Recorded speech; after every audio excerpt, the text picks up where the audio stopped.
Imagine standing on a bustling street corner in London, or New York, or perhaps Dubai. The air is filled with the usual cacophony of city life, sirens, chatter, the hum of traffic.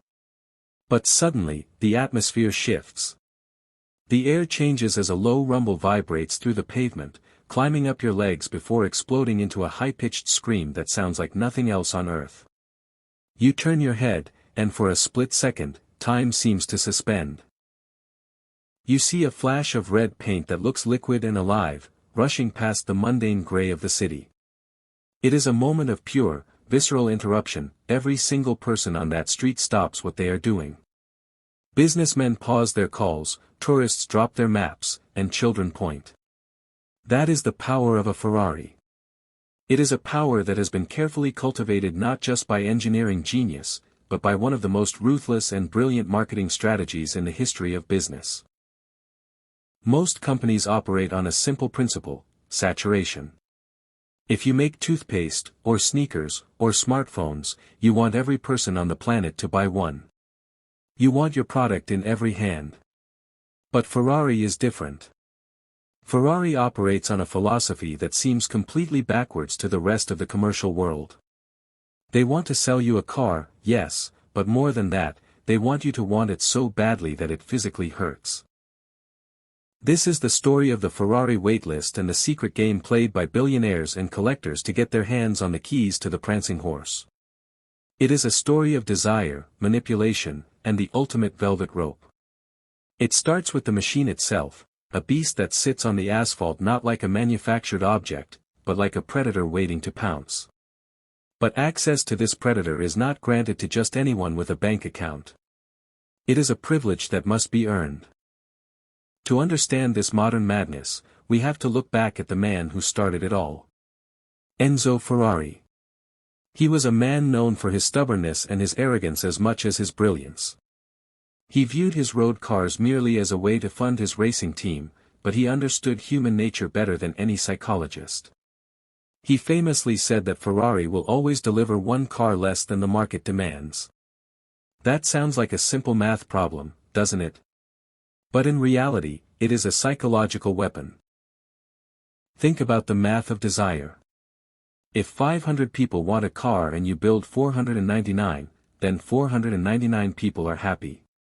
But one person is left standing in the cold with their money in their hand. That one person is the catalyst. They tell their friends how hard it is to get the car. They complain at dinner parties. Suddenly, the desire for that car doubles. Now 1,000 people want it, simply because they have been told they cannot have it. If you build enough for everyone, the magic disappears and the car becomes just a car. Ferrari ensures the magic never fades by ensuring someone is always left wanting. Let's say you have worked hard. You have built a business, sold a company, or inherited a fortune. You have saved up $300,000 and you are ready to buy your dream car. You walk into a Ferrari dealership wearing your nicest navy suit, confident that your money speaks for itself. You look around at the marble floors and the red supercars displayed like art pieces on platforms. You are ready to buy. You sit down with the salesperson. You might expect them to smile, shake your hand, and take your check. But that is not what happens. Instead, they will likely invite you to sit down and offer you an espresso. They will ask about your life, your business, your history with cars. It feels like an interview. You tell the salesperson you want to buy the newest special edition V12 supercar. Then comes the polite rejection. They will explain that unfortunately, that car is sold out. You might point out that the car was only announced yesterday, or that you have the cash ready right now. But they will explain that the car was sold out before the public even knew it existed. This is the first lesson of the Ferrari Club: you do not choose Ferrari, Ferrari chooses you. The dealership is not a store, it is a gatekeeper. To buy the best cars, you first have to prove that you are worthy of them. This is where the famous ladder comes into play. You cannot start at the top. If you want the special limited edition cars, you first have to buy the entry-level cars. You might have to buy a Portofino or a Roma. These are beautiful, incredible machines, but maybe not the specific one you really wanted. You take it home. You drive it. You become an owner. But you are only on the first rung of a very tall ladder. Ownership is an active job. You drive the car for a year. You take it to official Ferrari events. You join the owners' club. You show your face at the rallies and the galas. You are building a relationship. The brand needs to see you. They need to know you are an ambassador, not just a consumer. You mingle with other owners, all of whom are playing the exact same game, all eyeing the next rung on the ladder. Then, the time comes to level up. You bring that car back to the dealer. You trade it in. Often taking a depreciation hit, and you buy a slightly more expensive model. Maybe now you get a mid-engine V8. You are showing them that you are not just a person with money, but a person who respects the brand ecosystem. It is a test of loyalty. The dealer is watching you. They want to know if you are a true enthusiast. This loyalty is enforced by strict contracts. When you finally get to buy one of their top-tier cars, you often have to sign a document that gives the dealer the right of first refusal. This means if you want to sell the car in the first year or two, you have to offer it back to the dealer first, usually at the price you paid. This is designed to stop flippers. Flipping is the cardinal sin in the world of Ferrari. If you buy a new limited edition Ferrari for $500,000 and then immediately sell it on the open market for $1 million to make a quick profit, you will find yourself on a blacklist so fast your head will spin. Ferrari hates flippers because they mess up the carefully controlled ecosystem of value. They want their cars to be owned by people who drive them and cherish them, not day traders looking for a quick buck. This fear keeps the customers in line. It creates a community of people who are terrified of upsetting the factory in Maranello. This is why you see grown men who run billion-dollar empires, men who command armies of employees, acting like nervous schoolchildren when they talk to their Ferrari dealer. They are used to being the boss in every other part of their lives, but when they step into that showroom, they are at the mercy of the list. The list is not just about if you can buy, but what you buy. Your spot on the list often depends on how much you spend on options. Ferrari makes a huge amount of profit on customization. If you order a car with standard seats and standard paint, you are not a very attractive customer. You sit in the atelier, surrounded by samples, and you realize you need to spend more to be noticed. You look at the stitching. Standard stitching is fine, but special contrast stitching costs thousands more. You look at the carbon fiber trim packages. The shields on the fenders. The luggage sets. Every box you tick is a signal to the factory. You are telling them, I am a high-value client. It's the difference between a standard seat and a carbon fiber racing seat tailored to your body. One is a car part, the other is a ticket up the rankings. A customer who spends $50,000 on options is always going to get the call before the customer who buys a base model. It is a meritocracy of spending. Even the heavy hitters aren't safe. There are stories of famous collectors who own dozens of Ferraris, the F40, the F50, the Enzo. They think they are a guaranteed lock for the next hypercar. They assume their loyalty has been proven enough. They stand in their garages, surrounded by millions of dollars of Italian metal, and wait for the phone to ring, but sometimes, the phone doesn't ring. Maybe they sold a car too soon years ago. Maybe they didn't attend enough events.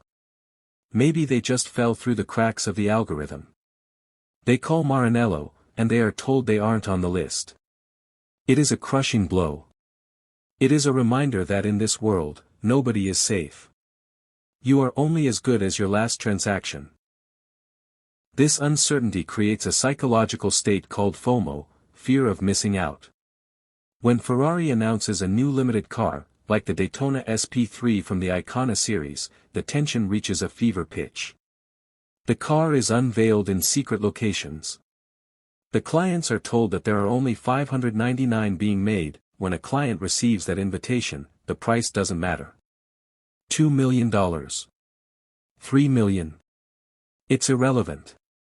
The only thing that matters is the relief that they made the cut. They feel special. They feel chosen. It validates all the money they spent on the other cars they didn't really want. It is a brilliant business model because it funds the entire.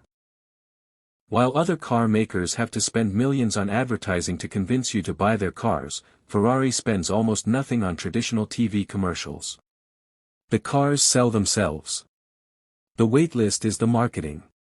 When you see a Ferrari on the road, winding through a coastal highway in the golden hour, you don't just see a vehicle. You see a trophy. This strategy also protects the resale value of the cars. Because there is always one less car than the market demands, the used cars are often worth more than the new ones. If you can't get on the list for a new GT3 car, you have to go to the used market and pay a premium. This means that buying a Ferrari is often a safer financial bet than the stock market, but the game is changing. Ferrari is a public company now, listed on the stock market. Shareholders want growth. They want to see more cars sold and more profit every quarter. This puts immense pressure on the one less car strategy. If you build too many cars to satisfy the shareholders, you risk diluting the brand and killing the golden goose. It is a delicate balancing act between exclusivity and revenue. This conflict is why the introduction of the Purosangue, their SUV, was such a critical moment. For years, Ferrari swore they would never make an SUV. They said it would ruin the purity of the brand. But the market demand was too high to ignore. So they built it. But they did it the Ferrari way. They announced that the Purosangue would not account for more than 20% of their total production. They capped the numbers artificially. The result was absolute chaos. The waitlist stretched out to 2 or 3 years almost immediately. People were offering to pay double the sticker price just to get a build slot. Ferrari had successfully launched a mass-market vehicle type without becoming a mass-market brand. Now, the challenge is the electric revolution. A huge part of the Ferrari appeal is the engine, the noise, the vibration, the smell of gasoline. Can you have a Ferrari without the noise? The company says yes. They are betting that the brand is strong enough to survive the transition. They are betting that the waitlist will remain long even when the engine goes silent. It is unwise to bet against them. They have turned a car company into a religion. The factory gates in Maranello are like the gates to the Vatican. People make pilgrimages there just to stand outside and take a picture. The bright red color known as Rosso Corsa is more than a pigment, it is an emotion, and at the center of it all is that moment of delivery. When you finally get the call. When the dealer says, "Good news, your car is here." The rush of dopamine is worth every penny and every second of waiting. You feel like you have won a gold medal. You realize that you are not just buying a machine. You are buying a piece of history. You are joining a lineage. That is the genius of Ferrari. They have flipped the script so completely that the customer is grateful for the privilege of paying. And as you drive your new car off the lot, into the sunset, you know that somewhere out there is a guy who has the money but doesn't have the car. He is still waiting. He is still hoping. And the fact that he can't have what you have makes your car feel just a little bit faster. They will keep the gates closed. They will keep us waiting. And we will keep wanting. Because it is a Ferrari. And there is nothing else quite like it.